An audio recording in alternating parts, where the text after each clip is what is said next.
Allahu Akbar, la ilaha illallah. Kembali lagi di Berita Islami Masa Kini. Dan sekarang kita masuk ke segmen ada ya. Ada Ustadz, ternyata ada jin penghalang jodoh. Jin penghalang jodoh. Gimana sih, Ustadz? Jadi orang nggak nikah-nikah, padahal usianya sudah tua ya. Apakah ada jin yang menghalangi atau bagaimana begitu ya? Nah, karena emang kebetulan ada kerabat saya yang seperti itu. Jadi katanya ketika mau dekat dengan seseorang, bawaannya ini orang jelek aja, Ustadz. Iya. Jadi gini, pemirsa, ada dari golongan jin yang memang mereka itu ingin menghancurkan atau ingin menggoda manusia. Jadi jin yang sudah terpengaruh dan menjadi bala tentara setan. Nah, di sini ada dua pendapat, apakah jin itu bisa mempengaruhi secara fisik atau tidak. Pendapat yang kedua tentu saja tidak, tapi larinya adalah kepada masalah psikologi atau kejiwaan. Makanya orang seperti ketakutan, dia berlari, akhirnya jatuh. Nah, jatuhnya itu kan karena takutnya itu, bukan didorong oleh jin gitu. Nah, masalah jodoh tadi sama. Jadi ketika dia oleh si jin tersebut, dia memiliki psikologi, kejiwaan sehingga benci dengan semua laki-laki misalkan. Nah, itu yang membuat dia tidak menikah. Karena faktor psikologinya, faktor kejiwaannya. Nah, bagaimana supaya terbebasnya adalah dengan cara ruqyah mandiri. Ruqyah mandiri itu adalah salah satunya adalah pertama kita membaca surah Al-Ikhlas. Dibacakan sama dia sendiri pelan-pelan. Kemudian adalah surah An-Nas, kemudian surah Al-Falaq. Kemudian juga ayat kursi ya. Kemudian juga jangan lupa membaca a'udzubillahi kalimati tammah min syarri ma khalaq. Nah, diusapkan ke muka, kemudian juga ke tangan, ya, barulah tidur dengan membaca Al-Fatihah terlebih dahulu. Baik, nah, itu terus saja dilakukan, maka pengaruh-pengaruh jin akan hilang dalam dirinya yang membahayakan. Baik, nah kalau ngomongin ruqyah, ini kita punya penjelasan lebih detail lagi tentang ruqyah. Langsung kita lihat aja penjelasannya, ini dia. Subhanallah, Masya Allah, indah sekali ciptaan Allah. Nih biasanya kalau lagi ada kesibukan yang udah rutin bikin kita penat, pergi ke alam salah satu alternatif kita supaya bisa menenangkan diri, ya kan? Nah, di dalam Islam banyak sekali ritual ibadah yang sebenarnya bisa jadi salah satu cara kita untuk bisa keluar dari stres dan rutinitas. Sholat, baca Quran, sedekah, dan lain sebagainya. Islam juga mengenal istilah ruqyah. Nah, ruqyah ini kadangkala suka disalah tafsirkan sama orang-orang. Nah, supaya kita nggak salah kaprah tentang ruqyah, apa itu ruqyah dan bagaimana Islam memandang ruqyah, dan kalaupun ada, seperti apa ruqyah yang benar? Kita akan ngobrol-ngobrol dengan pakarnya, ya. Ustadz Hakim, sebagai salah seorang yang lebih paham tentang ruqyah nih, Ustadz. Saya mau tanya sebenarnya apa sih yang dimaksud dengan ruqyah?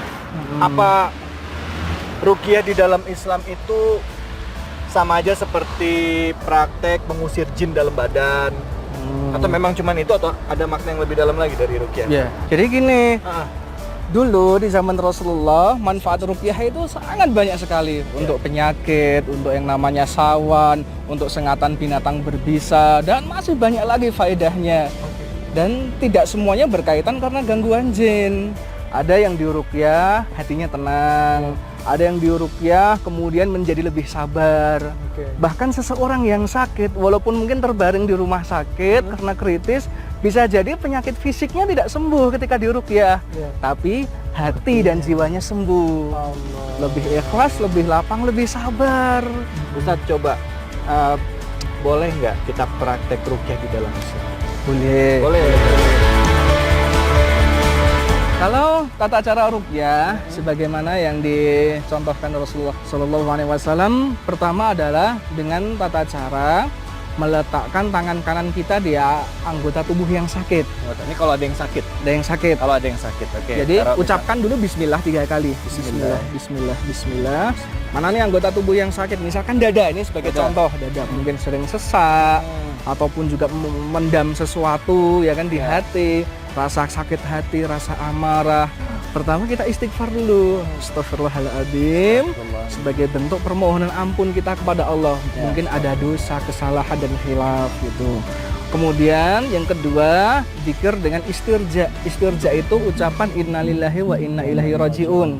Karena kita sebagai manusia pasti diuji. Ya. Baru tahap yang ketiga adalah dengan hamdalah. Alhamdulillahirabbil alamin sebagai bentuk syukur kita kepada Allah Ta'ala. Ya. Nah, setelah itu lakukan tiupan-tiupan untuk menghilangkan penyakit yang ada dalam tubuh. Sebagaimana muawidat, misalkan Anas ataupun Al-Falaq itu cukup. Nah, doa-doa ruqyah itu simple. Ya. Langkah berikutnya kita tiupkan sebagaimana Rasulullah itu mengajarkan. Pertama kita baca Anas, ya kan? Anas. Misalkan Bismillahirrahmanirrahim.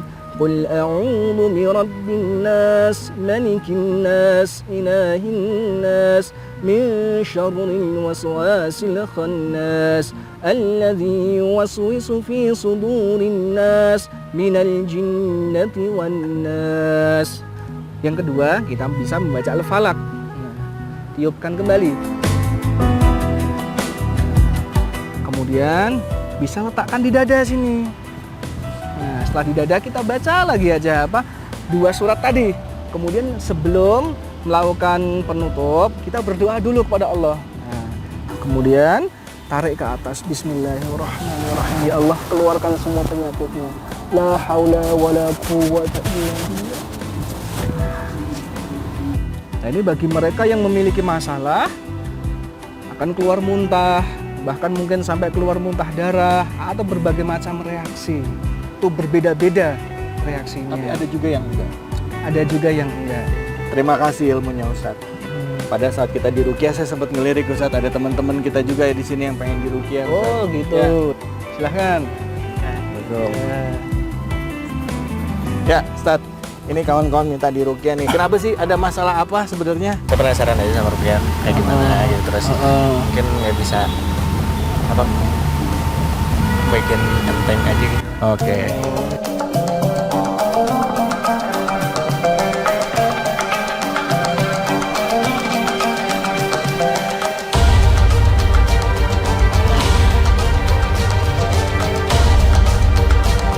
Bismillahirrahmanirrahim. Terus tekan, dorong lewat tenggorokan, dorong, keluarkan semuanya. Allah. Gimana perasaannya? Nanti ya kita lanjutkan lagi ya. Oke.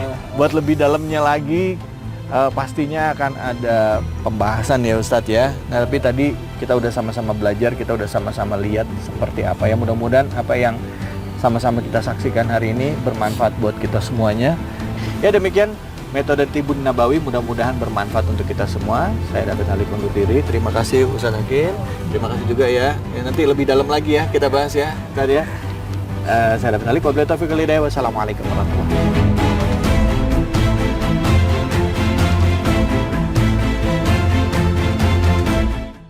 Masya Allah, jadi seperti itu pemirsa, ruqyah ini bisa dilakukan sendiri ataupun melalui terapis ya Ustadz? Ya, betul sekali. Tapi kalau untuk orang-orang, misalnya saya nih, saya nggak ngerasa ada penyakit ataupun gangguan kejiwaan Ustadz, tapi mau tetap ruqyah Ustadz, itu gimana? Dianjurkan? Dianjurkan juga.